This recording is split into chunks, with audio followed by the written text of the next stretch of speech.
Mpitibwa Mahali Twaha nga ndi kitunzi mu kampani ene ya Mandela Group of Companies.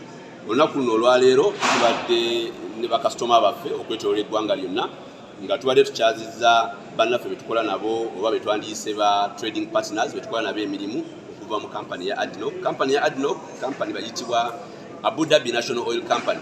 Kampani etusupplyinga ne oil gwe tukozesa mu motoka zammwe ate ne kampani ya Linglong etusupplyinga empira gye tukozesa. Lwaki buli tuleeta abantu abo okutuvisitinga namwe tubayita okwongera okukakasa obwesige bwaffe gye muli okubeera nga tubatuusaako ebintu eby'omutindo. Wabula ekyenjawulo ekibaddewo leero nga bwe mulabye nti nga tunaba na kuleeta abantu bano kubabuuzaako tusoose ne tuyita mu nsonga oba butya bwe tusobola okubeera nga bizinensi zaffe ziyimirirawo ebbanga lyonna.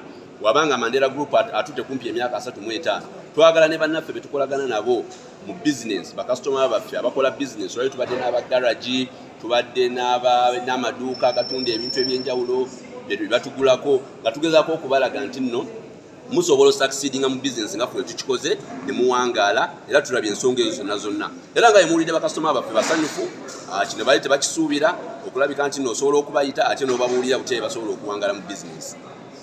Linglong